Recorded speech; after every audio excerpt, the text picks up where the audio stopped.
There are two things that we can glean from the image to my side here. Thing number one is that Aurora is not long for this world. Aurora, clearly the best deck in the format, has been for a while and not going to be for much longer, because if she keeps the pace that she has established over the past month plus, including here in ProQuest season for Singapore, of course, if she keeps that pace for week 3, she will exit the format in week 3. Now, this is the thing that everybody kind of knew. What I would posit to you, and the second thing that we can learn from this data, is that Aggro, the aggressive kind of meta that we've had ever since the beginning of this year, really, with Viserai kind of coming up in arms and becoming the best deck in the format, Aggro as we know it will essentially not exist after this point. Here's the reason why. I mean, it's all kind of spelled out nicely there if you take a look. Aurora Shooting Star is really one of only 2 aggro heroes in the top 5. I would argue the other one, of course, being Arachne Slip Through the Cracks. And really, Arachne Slip Through the Cracks is going to be the only aggro hero that I really think is going to have a major foothold going forward once Aurora shoots her shot all the way up to the Living Legend status. Why is that? Well, really the biggest thing we can say is that the time of the Guardian has really shown up and has come to pass. Once Aurora makes her way out, Guardian is going to stake its claim alongside of a couple of other heroes and overall archetypes as the cream of the crop, the best of the best, until, of course, hopefully, Pirates dethrone the best Guardians in the format. And it's not even just Guardians. Like, we should acknowledge the second elephant in the room, the Runeblade shaped elephant in the room, and that is Florian sitting right behind Aurora. We've had Viserai as the best deck into Aurora as the best deck. Florian is not an aggressive hero, but his style of play, which is either mid-range or fatigue and OTK, that style of play is going to be very good into a wider meta. It's going to be solid because it can kind of do this back and forth pivot thing into the more fatigue-oriented lists, the ones that are trying to play slower, trying to play more methodically. That style is going to be very successful into a Guardian / basically just like a mid-range soup type format that we might be moving into. And again, you look down the list over here. You look down the list, and who are you really looking at as far as the mantle being passed from Aurora to another aggressive hero? Outside of Arachne Slip Through the Cracks, it's really like no one. I mean, looking down the list here, I'll put it up on the screen in a little bit of a different way, in a way that I think will help you kind of see what I'm thinking. Here we go. Here's all of the heroes on Fabrary, okay? These are the heroes that are currently available. Arachne Slip Through the Cracks is the hero that I look at and say he is most likely going to be the aggro deck of the future once Aurora Shooting Star makes her way out. But if we're looking at other heroes on this list, Marionette, right now, the more successful build of Marionette is all about daggers and pumping daggers. Now, that can be aggressive, but when I look at Marionette, I don't think it's as aggressive as Slip Through the Cracks. I would probably argue Slip Through the Cracks, more aggressive kind of the thing. Azalea is aggressive in a certain instance, but the problem with Azalea is that she struggles historically into Guardians who can, block over the top, into Guardians that can be a little bit disruptive themselves. Azalea has a tough time into Guardians, period, end of story, regardless of what they're trying to do. So you would think like, okay, Azalea, this could be a time for her to kind of move up. Really, no. Rangers, not so much. Riptide, same sort of thing. Riptide actually has some pretty good tools playing Dreadbore and some of the traps into the wider meta, alongside of Azalea playing into the wider meta, but they're countered by what I would argue is going to be very powerful classes and heroes going forward, depending on which one of these heroes we're talking about. So Rangers, not so much. Now, it could be that Marlin changes things, and I really hope that is the case because I want Rangers to be back on top, baby, kind of like they were back in the day when we had Lexi. But then again, some people didn't like that. That version of Lexi wasn't my favorite, but nevertheless, it's fun firing arrows, so I'm kind of on that board.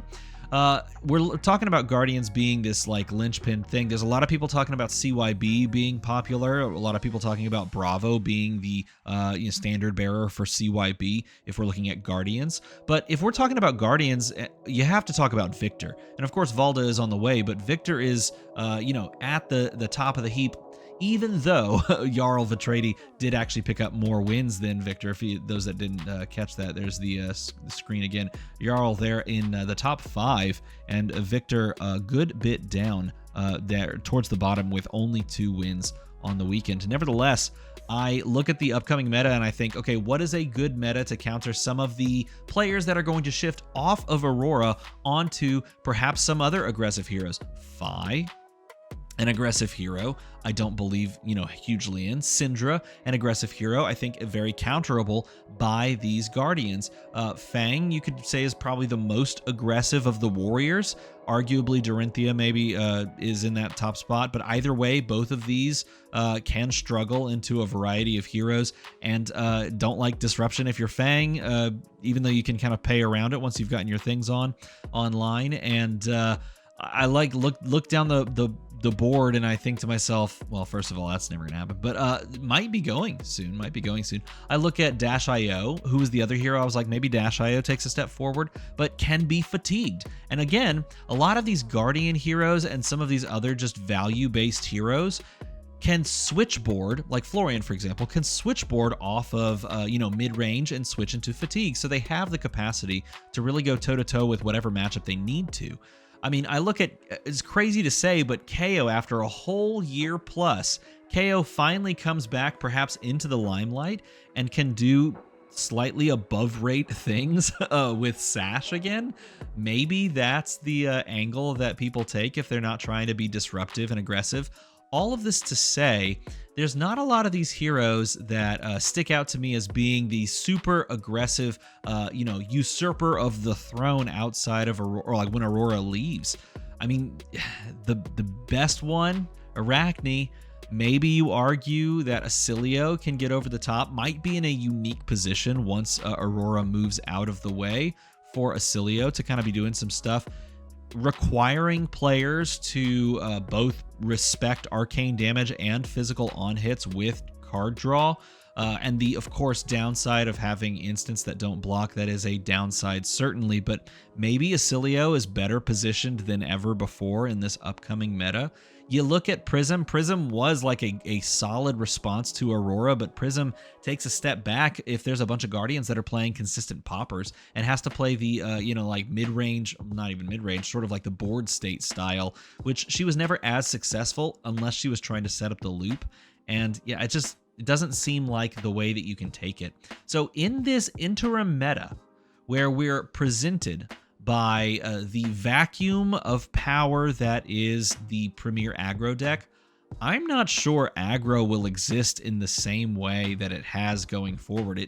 It very well could end up that the only aggro, or the best aggro hero in the format is an assassin who's both aggressive and disruptive.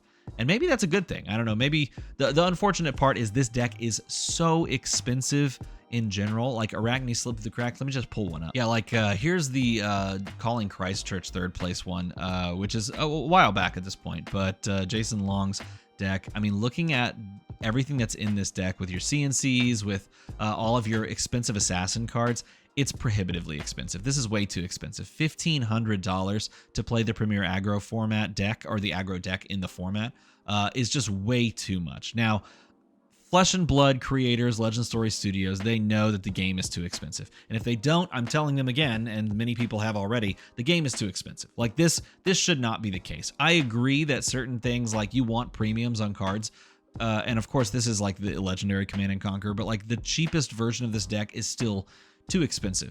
And the nice thing about what they're announcing or what they're talking about is that they recognize that and they're trying out some things, hopefully both in the print run side of things, in the reprint side of things. I don't know where that's going to stand, because some of these pieces are just too expensive. Hopefully in the sideways print distribution of things, like Command & Conquer is so good that you'll always run it always forever, unless you sideways print some things that are in certain moments, in certain scenarios, as good or better. Maybe you could argue taking it out. And also with a brand new format, which is going to be the topic for tomorrow's video. If you're interested in talking about Project Blue, I'm going to show you like 5 or 6 decks that I've put together and messed around with, because I think there are several good things about that possible upcoming format, and maybe one that I'm not super big fan of. But we'll talk more about that tomorrow. Regardless, I do think that this is most likely going to be the best aggro deck in the format. And it would be nice to see this type of deck go run out there with this disruption and it's like really interesting on hits. Nevertheless, I do expect this to be the aggro deck going forward. And if I'm wrong, I guess let me know in a comment below. Tell me, what did I miss as far as aggro decks are concerned? Is there another hero that I should really have my eye on as far as what is going to take over the top spot once Aurora rotates at the end of this weekend? And how do you feel about Aurora rotating so quickly, especially that she has her own classic constructed armory deck alongside of the First Strike deck as well? How does that make you feel? I know there's been some words shared on that already on Twitter by a couple of well-respected people, so I'd be curious to hear what your thoughts are in a comment down below. Of course, if you want to support the channel, make the number go to the other number, because we got some good stuff coming up. And as always, thanks for watching.